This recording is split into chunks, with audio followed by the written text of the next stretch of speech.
اس وقت ایک انتہائی تشویشناک اور انتہائی پریشان کن ڈیولپمنٹ پاکستان کے دارالحکومت اسلام آباد سے پوری قوم کو ہلا کر رکھ چکی ہے۔ ایک بڑی خطرناک ڈیولپمنٹ ہوئی ہے پاکستان کے لیے۔ پاکستان اور بھارت میں ایک اور جنگ کا خطرہ بڑھ چکا ہے۔ بھارت کی جانب سے بڑے ایڈونچر کی تیاری۔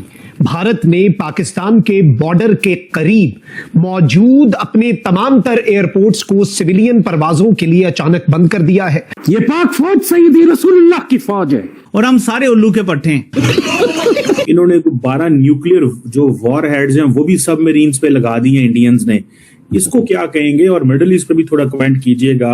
لڑاکا طیاروں کی پروازیں اس وقت اپنے عروج پر ہیں۔ یوں لگ رہا ہے کہ مشرق وسطی کی جنگ کی آڑ میں نریندر مودی پاکستان کے ساتھ اپنا سکور سیٹل کرنے جا رہا ہے۔ ہم بھارت کی طرف سے جو اس وقت خبریں موصول ہو رہی ہیں وہ ناظرین کرام انتہائی الارمنگ ہے، کیونکہ پچھلے 2-3 دن سے کچھ ویڈیوز جو تھیں وہ بھی منظر عام پر آئیں، جس میں بھارت کی جانب سے ایک ہیوی ڈپلائمنٹ جو ہے وہ پاکستان کے ساتھ جو ملحقہ سرحد ہے اس کے قریب کی جا رہی ہے، اور یہ بھارت کی جو سرکار ہے ان کی جو جنگی جنون ہے وہ اس وقت ان کے سر چڑھ کر بولتا ہوا نظر آ رہا ہے۔ B J P is there to stay.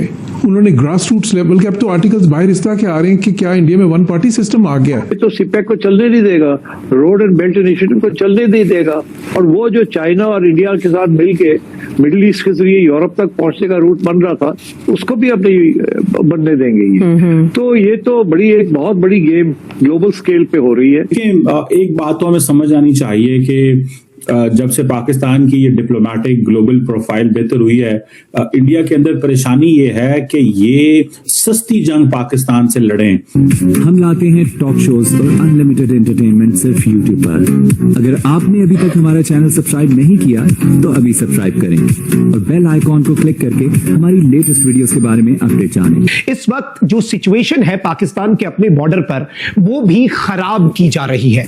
ظاہری بات ہے کہ اس سب کے اندر بھارت بھی انوالوڈ ہے، اور بھارت کے پیچھے کون سا ایک ایسا ملک ہے جو نہیں چاہتا کہ پاکستان ایفرٹس کرے اور یہ جنگ رکوائے؟ جس ملک نے امریکہ کو بھی اس جنگ میں دھکیلا اور جس ملک کی یہ جنگ ہے بھارت کا وہ سب سے بڑا اتحادی ہے۔ تو اب بھارت کو شے بھی مل چکی ہے، ماحول بھی بن چکا ہے، دنیا کے اندر خود ایک جنگ ہے، امریکہ اپنی جنگ اور اپنی بقا کی جنگ لڑ رہا ہے، مڈل ایسٹرن کنٹریز اپنے معاملات کے اندر پھنسے ہوئے ہیں۔ تو بھارت اب ایک طرف دہشت گردوں کو ایکٹیو کر کے پاکستان کی فوج کی توجہ مبذول کروانا چاہتا ہے۔ پاکستان کے اوپر ایک مرتبہ پھر سے جنگ مسلط کرنے کی پوری تیاریاں اس وقت، چاہے مشرقی بارڈر پہ دیکھیں یا مغربی بارڈر کو دیکھیں، تو اس وقت تمام تیاریاں جو ہے وہ اس وقت آخری مراحل میں ہوتی ہوئی نظر آ رہی ہیں۔ اس کا جواب کم سوال زیادہ کرنا چاہوں گا۔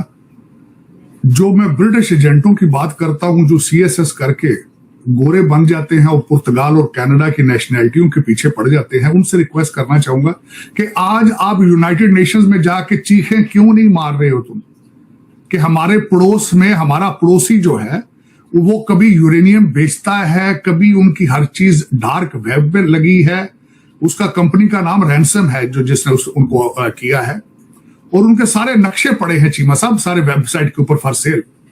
تو یہ کیوں نہیں جا کے یونائٹڈ نیشنز کے اندر ہمارے ڈپلومیٹ باتیں کرتے ہیں؟ کیوں سوتے پین سارے؟ مجھے سمجھ نہیں اس بات کیا ہے چیما صاحب، کیوں نہیں چیخیں؟ یہ جب بھارت کر لیتا ہے سارا کچھ تو جب ان کی باری آتی تو یہ کیوں سوئے رہتے ہیں؟ جب بھارت آپ کو کہتا ہے کہ جن کے atomic assets they are not responsible country, تو آج کیوں نہیں چیخ رہے آپ کے ڈپلومیٹ جو ہے؟ کدھر گئے ہیں؟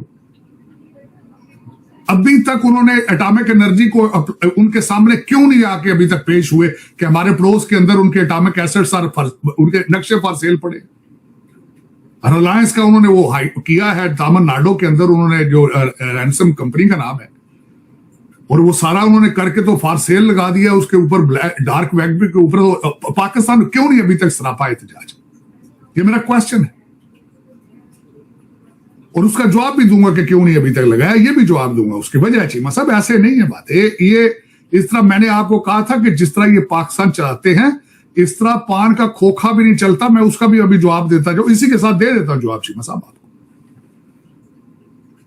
75 ارب روپیہ چیما صاحب غائب ہے، یہ آپ کی اکاؤنٹس کمیٹی نے جواب دے دیا۔ 75 ارب روپے کا سوال و جواب ہی نہیں ہے۔ یہ دیکھیں میں نے بلکہ اس کا میں نے جیو کے ساتھ خبر لگا کے ٹویٹ کیا۔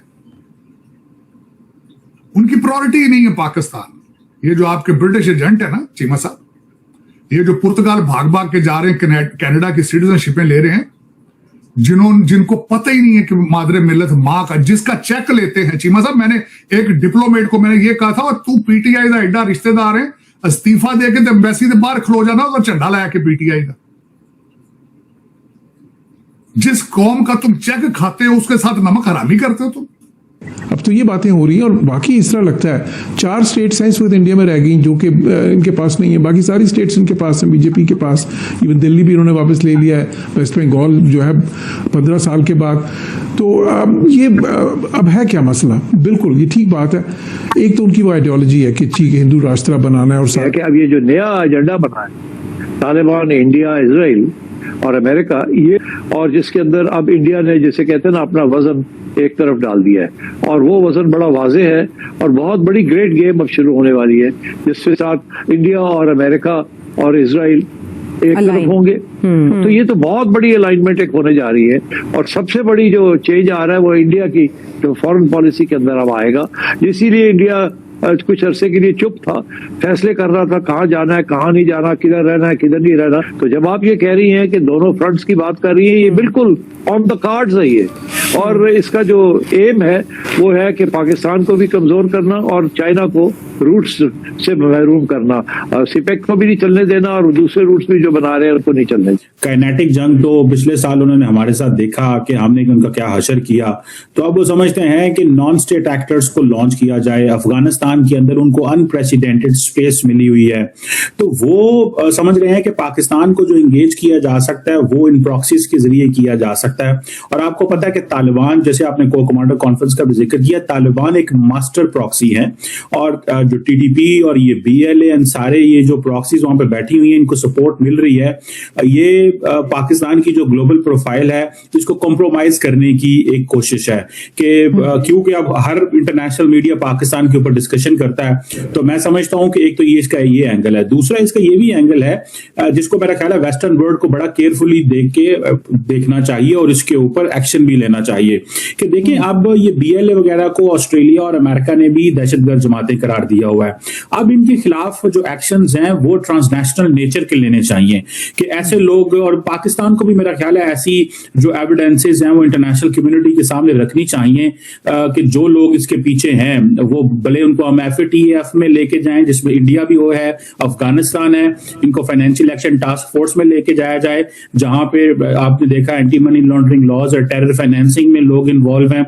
और इस वक्त जो बड़े पैमाने पे अफगानिस्तान के अंदर दहशतगर्द ग्रुपों को टेक्नोलॉजिकली जो अपग्रेड किया जा रहा है उस चीज को भी हमें हाईलाइट करने की जरूरत है। तो ये जो कुछ बलूचिस्तान में हुआ है, एक तो प्रोफाइल को अंडरमाइन करने के लिए, सेकंड इतनी बड़ी अनगवर्न्ड स्पेस है अफगानिस्तान, उसके अंदर फिर ग्रुप्स है जिनको सारी दुनिया दहशतगर्द कहती है, लेकिन स्वाय भारत के कोई ऐसा मुल्क नहीं है जो उनको सपोर्ट करता हो। आप देखें, आप जब स्ट्राइक करते हैं अफगानिस्तान के अंदर तो इंडिया कहता है कि आप सिविलियंस को ना मारें, जबकि अमेरिका कहता है कि पाकिस्तान के पास एब्सोल्यूट हक मौजूद है कि वो अपने उन लोगों के खिलाफ एक्शन ले। डॉक्टर साहब, ये जो ज़ियारत में हुआ है, बिल्कुल जो ज़ियारत के अंदर हुआ है, इसके अंदर जाहिर है कि अगर टीटीपी इन्वॉल्व है जो कि अभी तक ये सामने आ रही चीजें, तो क्या खैबर पख्तूनख्वा से अब उनका फोकस बलूचिस्तान की तरफ हो गया है, कश्मीर की तरफ भी हो गया? ये दो नए एरियाज हैं। पहले हम खैबर पख्तूनख्वा का सुनते थे कि वहां पे जो टीटीपी है वो ज्यादा सरगर्म है। अब इन दो इलाकों के अंदर भी टीटीपी की जो हमें फुटप्रिंट्स हैं वो नजर आ रहे हैं, यहां तो ज्यादा बलूचिस्तान के अंदर नजर आ रहे हैं। ये कितना बड़ा एंगल है? देखिए, इंपॉर्टेंट चीज ये है कि बीएलए हो या टीटीपी हो या जो बहुत सारे ग्रुप है, इनके दरमियान सिनर्जी भी होती है, और इन्होंने पीछे माजी में भी कुछ ऐसी एक्टिविटीज की हैं जहां पे ये मिलकर चीजें करते हैं। हालांकि एक एथनिक बेस्ड ग्रुप है, एक रिलीजियस बेस्ड ग्रुप मिलिटेंट्स है, ये दो डिफरेंट किस्म के हैं, लेकिन देखें पीछे हैंडलर तो एक ही है। तो वो चाहते हैं कि इनके फुटप्रिंट जो है वो एक्सपैंड कर दिए जाएं, ताकि समटाइम्स ये इसको सरप्राइज एलिमेंट कहा जाता है कि जी टीटीपी आप देखें केपी के अंदर सिर्फ मौजूद नहीं है, वो तो बलूचिस्तान में भी आ गई है। तो मुझे लगता है कि ये एलिमेंट ऑफ सरप्राइज देने के लिए प्लस इनकी आपस में कोऑर्डिनेशंस भी कराई जाती हैं दहशतगर्द ग्रुपों की, और इनको देखा जाता है कि सॉफ्ट टारगेट कहां पे है, फिर सब नेशनलिस्ट लेवल पे भी चीजों को उठाया जाता है, सब नेशनलिस्ट मूवमेंट को उभारने की कोशिश की जाती है। तो जो पीछे से लोग हैंडलर्स हैं वो समझते हैं कि किस तरीके से चीजें की जा सके। अब प्रॉब्लम हमारा ये है कि इतना बड़ा बॉर्डर है, अफगानिस्तान साइड अपने इसको टेक केयर करने को तैयार ही नहीं है। वो कह रहे हैं जी पाकिस्तान जाने और उसका बॉर्डर जाने, हम तो इस बॉर्डर को देखेंगे नहीं। तो आपको ये वीडियो कैसा लगा कमेंट बॉक्स में जरूर लिखिए, इस वीडियो को लाइक कीजिए, शेयर कीजिए, सब्सक्राइब करना ना भूलिए आपके चैनल EFC.Z को। मिलते हैं अगली वीडियो में। जय हिंद।